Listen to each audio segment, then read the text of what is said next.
Bismillahirrahmanirrahim. Assalamualaikum warahmatullahi wabarakatuh. Baik, untuk materi tajwid kita pekan ini masih melanjutkan yang kemarin, yaitu kita belajar tentang hukum ikhfa hakiki. Ya, jadi kita sudah belajar tentang ikhfa hakiki ya. Kita review kembali sedikit sebentar ya. Jadi ikhfa hakiki ialah nun sukun atau tanwin bertemu salah satu huruf 15. Yaitu apa saja hurufnya?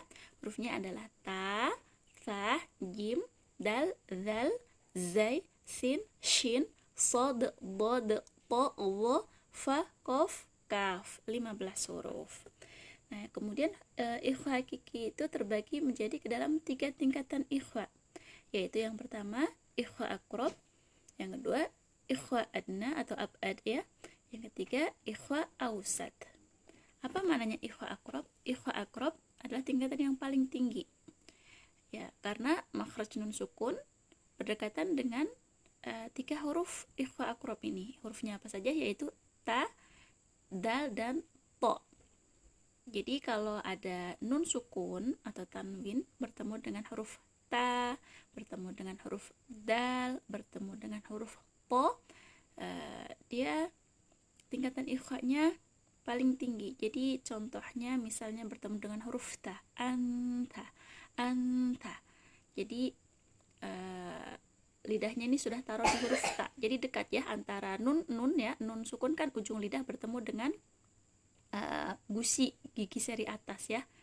An seperti itu. Sedangkan ta ujung lidah juga bertemu dengan pangkal gigi seri atas. Ta, anta seperti itu. Begitu juga dengan huruf dal, anda, anda, anda. Kemudian bertemu dengan huruf po, ampo, ampo. Dan huruf po dia termasuk huruf yang istilah, yang tebal. Jadi ikhwanya juga harus tebal, ampo, imtoliqu misalnya, seperti itu. Jadi huruf ta, huruf dal, huruf to dia sama makhrajnya, yaitu dari ujung lidah bertemu dengan pangkal gigi seri bagian atas. Hanya beda sifatnya. Kalau ta dengan dal tipis, sedangkan to tebal, seperti itu. Kemudian tingkatan yang kedua yaitu tingkatan yang paling rendah, yaitu ada ikhfa abad atau ikhfa adna.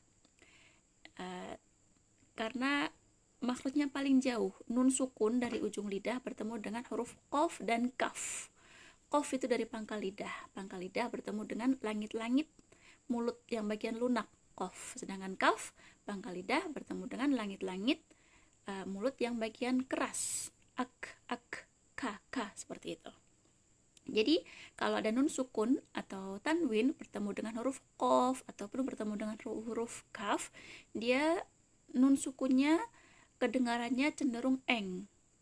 Contohnya misalnya syai'in qadir, angkana, seperti itu. Jadi ikhwanya cenderung eng. Kenapa begitu? Karena jauhnya makhraj tadi, jauhnya makhraj nun sukun dari ujung lidah ke huruf qaf, ke pangkal lidah. Makanya nun sukunnya cenderung eng. Kemudian tingkatan ikhwa yang ketiga yaitu ikhwa ausat. Ikhwa pertengahan ya, pertengahan. Jadi ikhwa ausat ini jumlahnya ada 10 ya. Huruf ikhwa kan ada 15. Kemudian dikurangi ikhwa a'la atau ikhwa akrob 3, ikhwa adna 2, 5 ya. Berarti 15 dikurang 5 sisa 10. Huruf-hurufnya apa saja? Seperti yang saya tuliskan di sini ya. Hurufnya ada tha, jim, zal, zai, sin, shin, sod, bod, wo, dan fa. Ya, dari sisi pengucapan ikhfa hakiki ini kalau misalnya bertemu dengan huruf yang tipis disebut ikhfa muraqqaqah. Kalau bertemu dengan huruf yang tafkhim atau tebal disebut ikhfa mufakhamah. Seperti itu. Saya juga membuatkan beberapa contoh ya di sini. Misalnya nun sukun bertemu huruf shin, faman syaa, seperti itu. Ini huruf sin ini huruf tipis, jadi termasuk ikhfa muraqqaqah. Kemudian ada kata yanzuru, nun sukun bertemu huruf dha. Huruf dha adalah huruf tebal. Yanzuru berarti ikhwanya juga harus sudah tebal. Jadi bukan yanzuru tapi yanzuru, yanzuru seperti itu. Kemudian ada kata kuntum. Kuntum. Jadi nun sukunnya lidahnya harus sudah taruh di huruf ta. Kuntum seperti itu. Kemudian ada kata al-insan.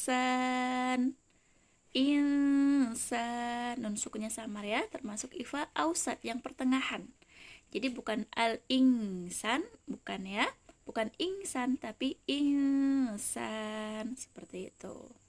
Kemudian ada kata fa'amma mampo, mampo, nun sukun bertemu huruf po. Jadi ikhwanya juga harus tebal, betul. Fa'amma mampo, seperti itu. Kemudian ada kata apa lagi? Falyanzuril insan. Falyanzuril insan. Ya, yanzu. Jadi nun sukunya sudah tebal bertemu huruf dha ya. Falyanzuril insan. Sedangkan insan termasuk ikhfa hakiki ausat. Kemudian ada kata wayang qalibu. Nah, ini bertemu huruf qaf, nun sukun bertemu huruf qaf. Ini yang cenderung terdengar, terbaca seperti eng. Wayang qalibu, dan harus sudah tebal ikhwanya karena huruf qaf juga termasuk huruf yang tebal. Wayang qalibu. Kemudian min qablik, sama ya. Min qablik, seperti itu. Kemudian angkana, ini juga cenderung eng, nun sukun bertemu dengan huruf kaf. Angkana, seperti itu.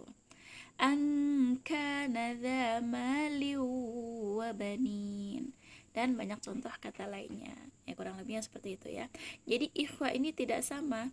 Kalau bertemu dengan huruf ta, dal, dan to, dia tingkatan ikhwanya tinggi, disebut ikhwa akrab. Kemudian kalau bertemu dengan huruf qaf dan kaf, dia cenderung eng. Contohnya tadi angkana ya, min qablik, seperti itu. Kemudian pada ikhwa pertengahan ada ikhwa ausat.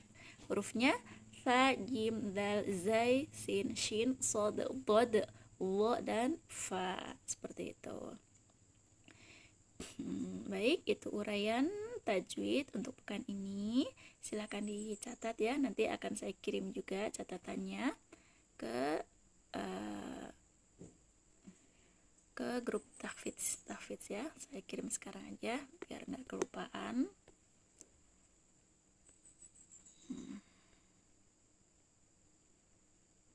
Contoh-contohnya enggak ya, karena kawan-kawan tadi alhamdulillah kemarin sudah mengerjakan tugasnya. Jadi contoh-contohnya tidak perlu saya tuliskan. Yang penting nanti pada prakteknya ketika teman-teman tilawah atau mengaji atau menghafal sudah tahu ya. Kalau misalnya nun sukun bertemu huruf shin, gimana cara membacanya, seperti itu. Ini tambahan aja ini sebenarnya kalau ini, jadi nggak dicatat nggak apa-apa.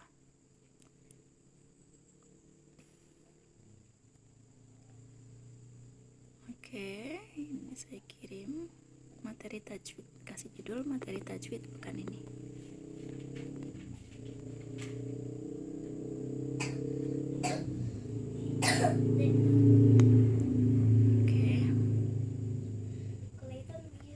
Oke, demikian. Kalau ada yang kurang jelas jangan sungkan untuk bertanya ya.